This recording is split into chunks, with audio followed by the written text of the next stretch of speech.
Welcome to the NSIC Spotlight, the voice of the NSIC student athletes, powered by gpac. gpac, growing people and companies. I'm your host, Nick Corner, Assistant Commissioner at the Northern Sun. Today, we are joined by Joshua Strong of the University of Minnesota Duluth men's basketball team. Joshua, thanks for joining us on the Spotlight. Thanks for having me.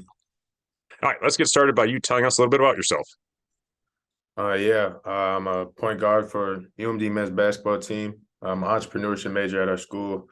I'm a sophomore. Academically, I'm a senior, so I'm gonna be graduating this spring. I'm from Brooklyn Park, Minnesota, and that's just a little rundown of me. All right, and why'd you decide to attend UMD? Just the culture and Coach Wick. High school, I was kind of a tweener. I was getting recruited by some low-level D1s and some high-level D2s. And just the talent at UMD and the opportunity to play right away is something that attracted me.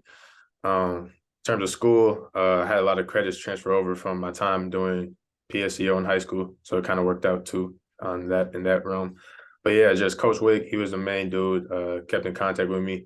Coach Bergerman, he's at South Dakota now, he did a really good job recruiting me, and they kind of told me their vision for me and for the program, and I resonated with that. So I thought it was best for me to go to Duluth. All right, you mentioned Coach Justin Wick. What's his coaching philosophy, and what's it like to play for him? It's awesome to play for him. He's real relational players coach, but he also with that he kind of expects a high level from you when you compete on the court. His philosophy kind of just come ready every day, bring your best every day, bring a lot of energy, be a high energy guy no matter what's going on. When you come to practice, that should be like what's like your high point almost of the day. So just putting your best foot forward every day, stacking days together. That's kind of like what he preaches, and just playing for him is really fun. You know, he's a real energetic guy. He's a young coach. He's a good coach, and he's good at just having fun with it. So in games, he's real emotional. He kind of galvanizes the troops really well. And outside of basketball, he's just a fun guy to hang around, talk about sports, talk about life, talk about other things going on. It's pretty cool. It definitely feels more like a family as opposed to a business, and that's something that I really like. You mentioned galvanized, and the team has two of your teammates have already earned NSIC Player of the Week honors this season. Talk about this team this year. Really good, man. We got hungry guys. Charlie Catone's been having a stellar year. He always works hard, and I'm glad to see some of these things pay off for him. Austin Andrews, I think he's going to be an All-American talent one of these years, and he's just continuing to do what he does. And then even other guys like my guy Matty Thompson stepping up in a couple of games. Our coach preaches, we got anywhere from 5 to 8 guys who could go and get 20 every night. And there's been some cases where some guys have stepped up. So it's a great team to be on. Everyone's cool with each other. We all love basketball and we all work hard. So when you have that recipe, it's easy to play with my teammates. We talked about Justin Wick and some of the ways he coaches. You have primarily a 6-man rotation. You mentioned you go 8 deep to 10 deep, but Coach talked about bench juice. What does that mean when he talks about bench juice? Yeah, it's kind of just like aligning with the philosophy of just being the energy guy every day. Sometimes, like even in our last game, they went small, so even Austin Andrews was on the bench, but you still had to bring that juice. Just bring a lot of energy. Even if you're not playing, you got to almost get yourself ready as if you are playing vocally, emotionally, cheering the guys on. Sometimes we call it Benergy, like bench energy, just keeping guys enthusiastic, cheering on your teammates, celebrating. Shout out to the redshirt freshmen this year. They make a lot of noise like that on that end. So it's just stuff like that, just being a good energy guy, good for morale, things of that nature. So last season, you were the 6th man. You came off the bench most all season. How has that role changed for you this season? That's a little bit the same this year. I mean, I've started some games this year, but ultimately, I'm sort of to be that energy guy, kind of control the offense, the pace of the game when I'm in. Coach kind of likes how I can change the dynamic a little bit with pushing the pace when I come into the game. He did tell me this year to be a little bit more aggressive. Opportunities are going to come my way a little bit more on the offensive end, and they have this year.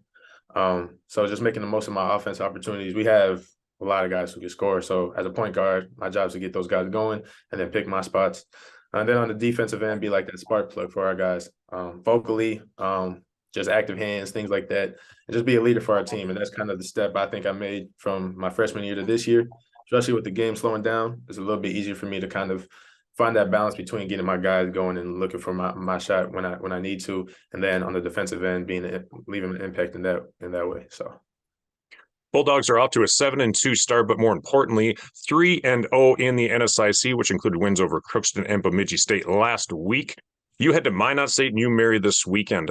Tell us, what does your schedule look like leading up to a Friday road game in the NSIC? Usually, we travel back Saturday night, get back Saturday night. Sunday, we usually have the day off.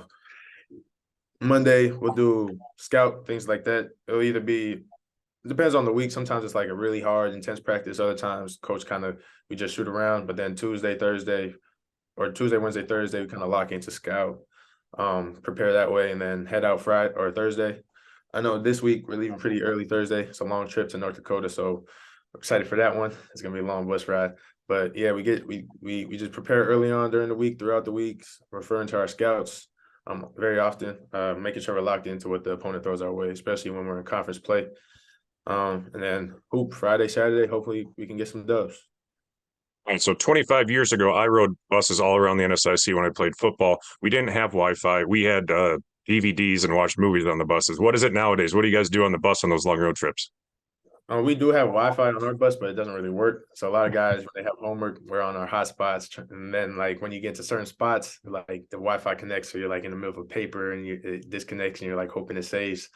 But nah, other than that, a lot of sleeping on the bus. We do play card games, spades, up and down the river, things like that. We do have some TVs on the bus. Sometimes we'll watch like the girls' game after our games if it works out, or like any football games, basketball games that are going on that are big. There's been a couple of times we did some scout on the bus just for personnel, on the little TVs, but mostly just you can get some R&R on the bus or just hang out with your teammates. I sleep a lot on the bus and do homework. I had a couple good spades runs with my guy JB, Josh Brown, but other than that, mostly just sleeping. All right. Now game day. Anything special you do to get ready for a game?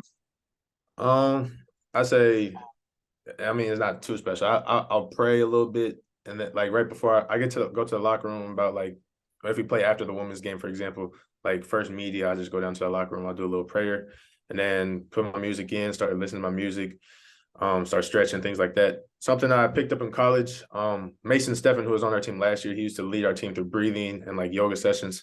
So I picked up like halfway through my freshman year, just doing some breathing techniques before the game, get me in that mind state, ready to go out and battle.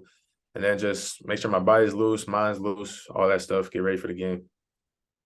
All right, final question. What advice would you give to a young basketball player to help them in their development? I would say just work. I mean, that's cliche, but I mean, it's really the recipe. It's what worked for me, and it works for a lot of people. It can be discouraging sometimes when you don't see the results that you want to right away. But I mean, I was watching the Kobe Bryant video earlier today, and he said you can't look for that quantum leap. You got to just kind of stack days. And when you work hard and then find the joy in the work, it makes it so much easier. So that would be my biggest advice to any student athlete. There you go. Put in the work. A reminder to fans that all NSIC basketball contests are aired live and free on the NSIC network. And check out northernsun.org for more information on all things NSIC. That's going to wrap up this week's show. Thanks again to our sponsor, gpac. Joshua, thanks for joining us, and best of luck to you and the Bulldogs the rest of the season.